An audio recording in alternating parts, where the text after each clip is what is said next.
A ciência está por trás de toda a disputa comercial entre Brasil e Estados Unidos. Primeiro foi na informática, agora na área dos remédios. Nos dois casos, a disputa pelo mercado está associada ao domínio do conhecimento. As represálias adotadas pelo presidente Reagan contra produtos brasileiros no mercado americano já eram previsíveis. Aqui mesmo, no Tome Ciência, nós tratamos da questão das patentes e da posse do conhecimento na área de saúde em entrevistas com o presidente do Instituto Nacional da Propriedade Industrial, Mauro Arruda, e com a coordenadora do Núcleo de Estudos Especiais da Presidência da Fiocruz, Cristina Poças. A prática nos outros países, nos países mais desenvolvidos, é de se utilizar dessa informação. É uma informação pública, de domínio público, né? É claro que existem regras determinadas por uma convenção internacional em que os nacionais de cada país são obrigados a observar. Quer dizer, não se pode copiar, não se pode utilizar uma informação que esteja patenteada naquele país. Sim, mas não estando patenteada, aquela informação é de domínio público. O nacional daquele país pode utilizar aquela informação da melhor forma. Com relação à propriedade industrial na área de saúde, existe toda uma série de restrições ao pedido de privilégio. Isso para estimular o desenvolvimento tecnológico nacional nessa área. A partir das represálias americanas, quase todos os veículos de imprensa lembraram que o Brasil não aceita a propriedade dos remédios desde 1945 e que mesmo com toda a liberdade de copiar fórmulas, a indústria farmacêutica nacional não conseguiu tomar o mercado das multinacionais que detêm 85% do faturamento. Essas retaliações em momento eleitoral complicado para o presidente Reagan deixam mais clara a real intenção americana ao atacar o setor de química fina, uma das prioridades do Ministério da Ciência e Tecnologia ao lado da informática. Se conseguir obrigar o Brasil a aceitar as patentes, as empresas americanas que aplicam milhões e milhões de dólares em pesquisa vão impedir o desenvolvimento científico brasileiro, condicionando nossa independência nesse setor. Um setor que cresce de importância a cada dia com os avanços da biotecnologia. Depois de não conseguir dobrar os brasileiros na reserva de mercado de informática, as empresas americanas resolveram jogar mais duro. E novos golpes virão sempre que avançarmos no domínio da ciência e da tecnologia. A única reação possível é o maior estímulo às pesquisas nacionais. Só mais forte e desenvolvidos é que poderemos resistir às pressões.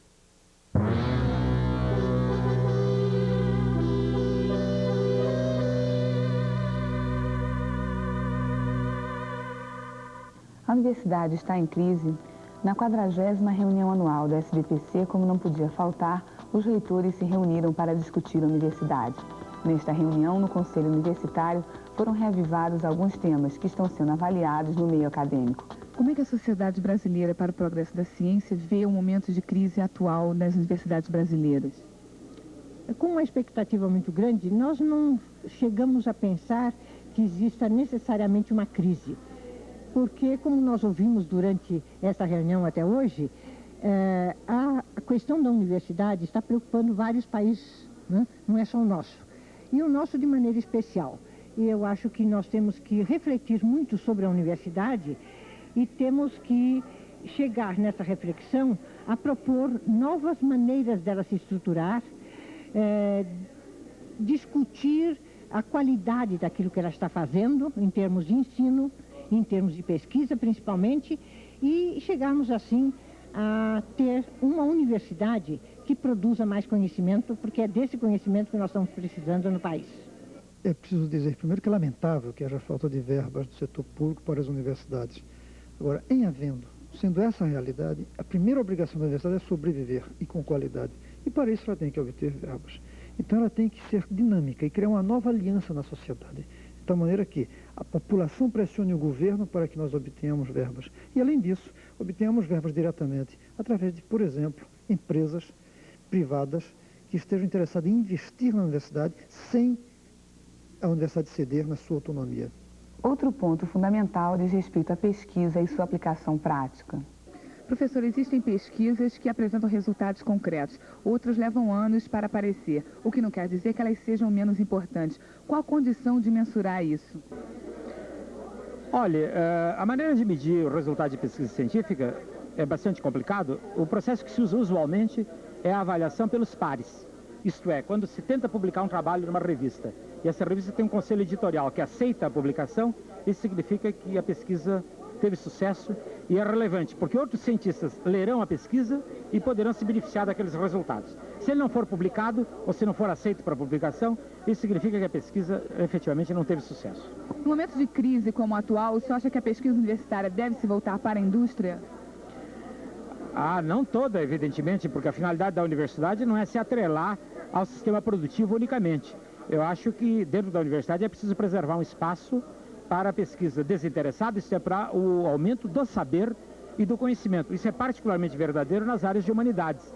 Agora, na área tecnológica, eu acho que seria preciso um engajamento maior da universidade na definição, na tentativa de solucionar os problemas de desenvolvimento tecnológico e de melhoria da tecnologia nacional que é necessário para aumentar o sucesso das exportações brasileiras. Eu acho que a pesquisa da universidade não pode ficar dependente de uma orientação para a indústria, mas não deve fugir da indústria. Ao contrário, deve procurar autonomamente desenvolver pesquisas na área tecnológica que sirvam à indústria. Porque pesquisas na área tecnológica que fiquem engavetadas na universidade não tem nenhum sentido.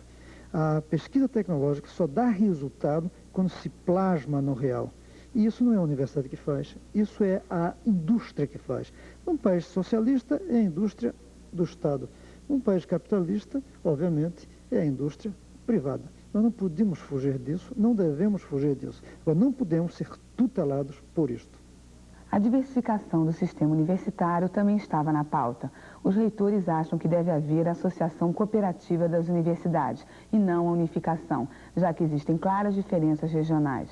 Acho que uma vocação como a da Universidade de São Paulo é inteiramente distinta da vocação de uma universidade na Amazônia, onde o solo, o subsolo, a incidência de chuvas, a grande presença da água no cenário, as últimas populações indígenas existentes, a última floresta ainda quase intocada do globo, isso tudo confere uma personalidade inteiramente diferente à universidade que se localiza no centro-sul brasileiro e que se localiza na Amazônia. Nosso compromisso, portanto, seria com aquela paisagem a que me referi agora e não com os problemas de poluição urbana, de tráfego, de expansão urbana desenfreada, que seria um papel de uma outra universidade.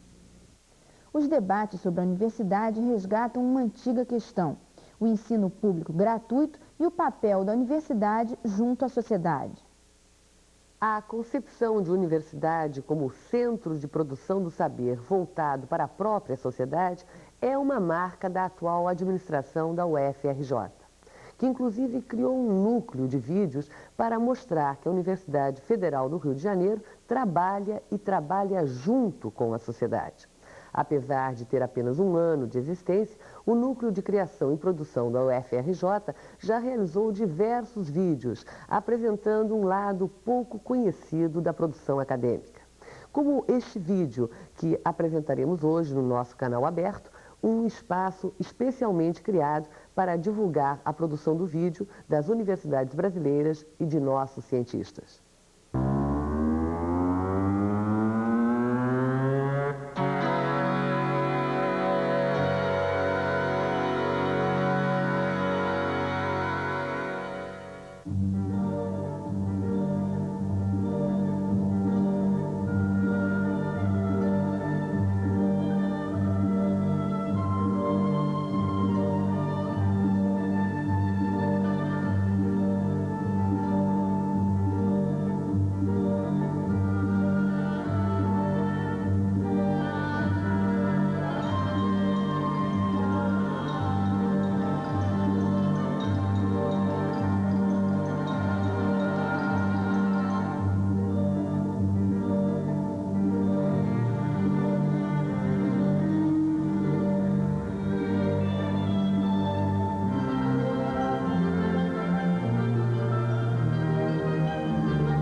Computação, música, medicina, economia, pintura, metalurgia, engenharia naval, grego, hebraico, engenharia de software, farmácia, árabe, biotecnologia, direito, comunicação.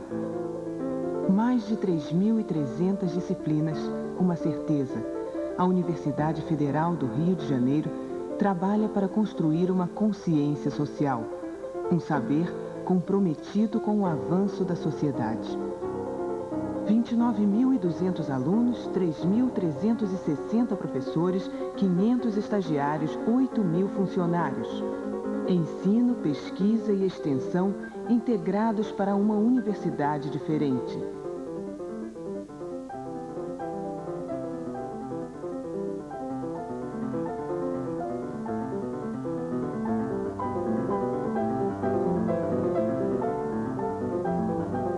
Em 7 hospitais, 2.000 atendimentos por dia, 1.000 leitos à disposição da população, mais de 100 cirurgias diárias. A preocupação constante com a saúde da sociedade e não apenas com a doença do indivíduo. 100.000 vizinhos em 10 favelas. Parque Maré, Timbal, Vila Pinheiros, Parque União, Nova Holanda, Rubem Vaz, Baixa do Sapateiro, Vila Esperança, Divinéia e Vila do João. Imagem do Brasil. Retrato que pode ficar mais nítido com o censo da maré. Exigência das associações de moradores que a UFRJ resolveu atender.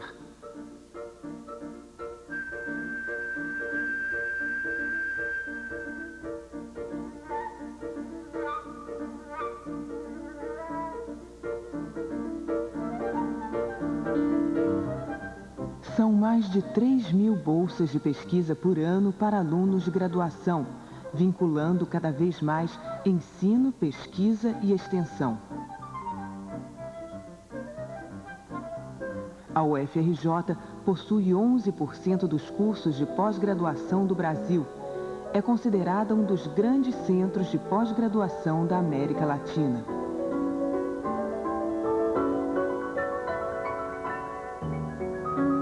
A universidade ajuda o desenvolvimento do país.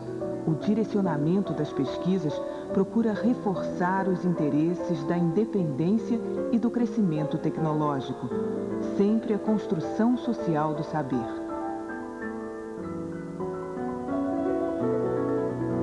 O primeiro computador de 32 bits está em fase de industrialização.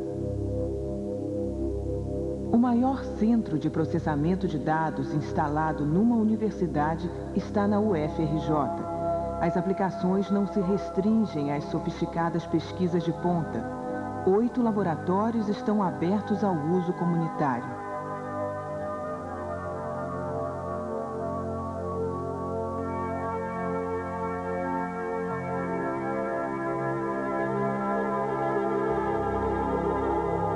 A pesquisa, caracterizada pela interdisciplinaridade, destaca metas em lugar de áreas de conhecimento.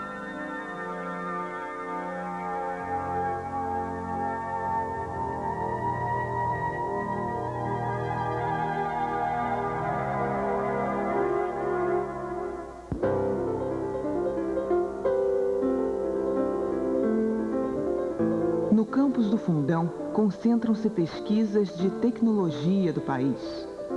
O polo de biotecnologia começa a se formar.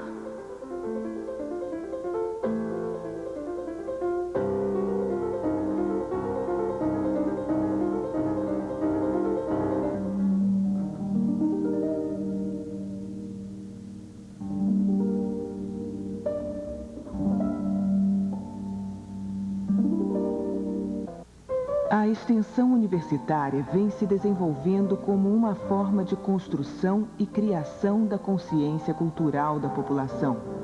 O trabalho na Favela da Maré traça o compromisso da universidade pública com a sociedade. Os programas implantados inicialmente se voltam para cuidados básicos de saúde, conscientização de direitos e assistência jurídica, esporte e lazer, educação básica e qualificação profissional, envolvendo diretamente pessoas de todas as comunidades.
Crise no ensino superior, desinteresse dos jovens pelas aulas, baixa qualidade dos conteúdos, desvinculação da realidade brasileira, descrença no conhecimento.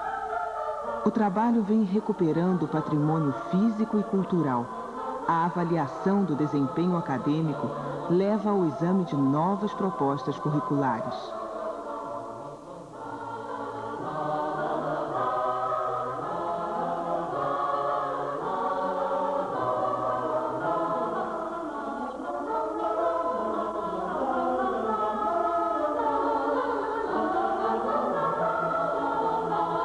Seminários, encontros, congressos ajudam uma revisão conceitual do país.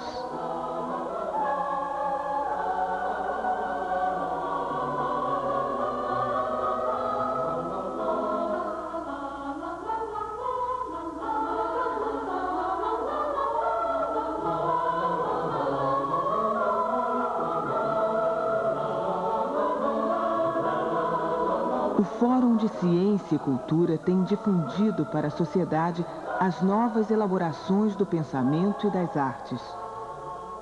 Uma das maiores bibliotecas de história natural do mundo, mais de 4 milhões de peças de animais, vegetais e minerais. No Museu Nacional, o passado não está apenas exposto, é dissecado em estudos e pesquisas.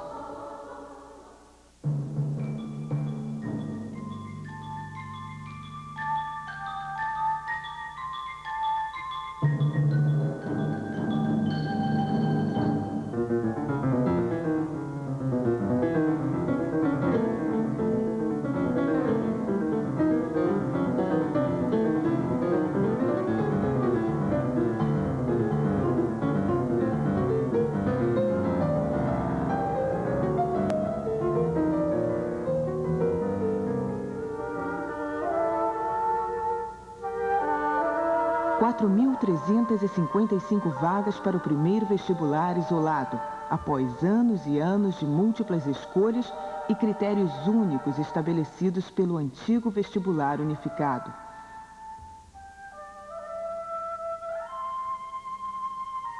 Palestras e debates com escolas de segundo grau antecedem o exame de seleção, procurando influenciar e contribuir para a melhoria do ensino.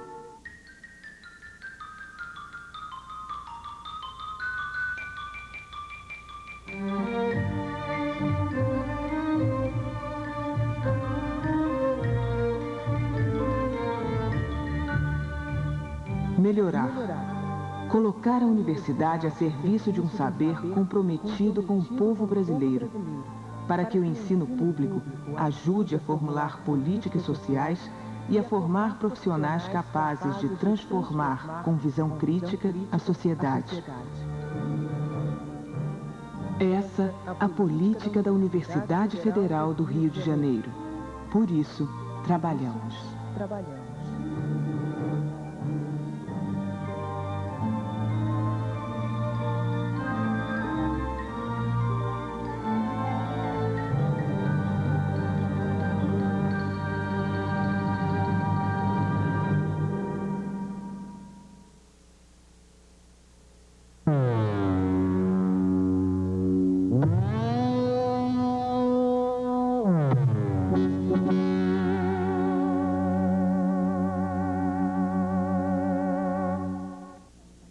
Instituto Oceanográfico da Universidade de São Paulo está localizado numa área de 120 mil metros, no campus da cidade universitária. Todos os dias, pesquisadores estudam desde os ambientes e animais marinhos até a configuração geográfica das costas. O Instituto é dividido em 2 departamentos, o de Oceanografia Biológica e Oceanografia Física. O setor mais exótico do Departamento de Oceanografia Biológica é o de Ictiologia. Aqui nesta sala, os biólogos estudam o nécton, que é o conjunto de animais com desenvolvimento muscular suficiente para vencer as correntes marinhas. Esse projeto é uma pesquisa que está sendo desenvolvida lá na Antártica e as coletas são realizadas durante essas expedições oceanográficas.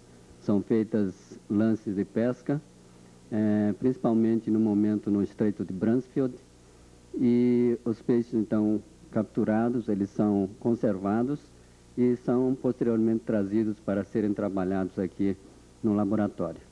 Os peixes vêm da Antártica conservados no gelo ou no formol e depois são medidos e estudados. O estudo é sobre alimentação e fecundidade, né? Então nós medimos o peixe, primeiro identificamos, medimos, pesamos e são retiradas as gônadas e os estômagos para posterior análise de conteúdo estomacal e contagem de ovócitos nas gônadas. Gônadas, então, seria o quê? Gônada é o ovário do peixe, vamos dizer assim. E a gente mede os ovócitos que seriam desovados na próxima desova, para calcular o quanto essa fêmea iria desovar na próxima desova. Cláudia, os peixes mastigam, porque eu estou vendo o crio, ele está inteirinho aí, né? O peixe mastiga ou não? Bom, os peixes eles não mastigam o alimento, eles engolem inteiro. Eles podem ter dentes para rasgar o alimento quando é muito grande, mas não mastigar. No Departamento de Oceanografia Física, há um laboratório que estuda os fenômenos em ambientes marinhos através de dados obtidos por satélite. É o Laboratório de Sensoriamento Remoto, mais conhecido como laser. Essa fita magnética vem do Centro de Processamento de Cachoeira Paulista do Instituto de Pesquisas Espaciais. Aqui, ela é tratada para o levantamento de dados. Professor, como é que é feito isso? Os dados recebidos em Cuiabá, rastreados por antena especial, eles são recebidos de forma analógica. Nesta fita, pela transformação feita em Cachoeira Paulista, nós podemos ter os dados digitalizados. Os dados são selecionados em diferentes canais de informação e aqui o computador tem condições de fazer a leitura numérica de todos os dados que o satélite leu sobre a área que ele passou. Naturalmente, essa transformação ela deve ser lida numa máquina leitora de fitas, para que, a partir dela, nós possamos armazenar os dados em unidades de Winchester, disco rígido, e desta forma nós podemos operar o computador já livre da operação da fita e visualizar a imagem numa composição em vídeo a partir dos dados numéricos que introduzem, através do computador, em vídeo, uma relação de luz e cor compondo uma imagem. Com isso, são identificadas as características da superfície, como variação da vegetação, reflorestamento e urbanização, além de todo o mapeamento das regiões costeiras e oceânicas. Um dos programas mais importantes que nós estamos atualmente executando é um apoio ao gerenciamento costeiro brasileiro. O gerenciamento costeiro brasileiro, ele se utiliza do sensoriamento remoto para realizar o levantamento da estrutura física do ambiente costeiro. Um dos temas que nós exploramos é o mapeamento das zonas inundáveis por maré, onde principalmente na grande parte do litoral brasileiro se fixam os manguezais. Fazemos a classificação dos manguezais através de imagens Landsat. Essas imagens Landsat têm resolução de 30 metros no solo e é possível, através delas, fazermos um mapeamento com a classificação de associações de espécies botânicas. Isso tem um valor muito importante na avaliação da contribuição dessa floresta, se é que podemos assim dizer, eu diria mais bosque, né? De forma que nós podemos avaliar a contribuição foliar dessas espécies botânicas nos estuários em que eles se encontram, porque esse material decomposto e particulado, ele ele coloca uma condição de suporte para as bactérias que são consumidas por outros animais que vivem nos estuários, e daí decorrente desse fundamento, nós temos todo um ciclo alimentar. Então, os manguezais, para gerenciamento costeiro, constituem um primeiro passo de avaliação do recurso marinho costeiro.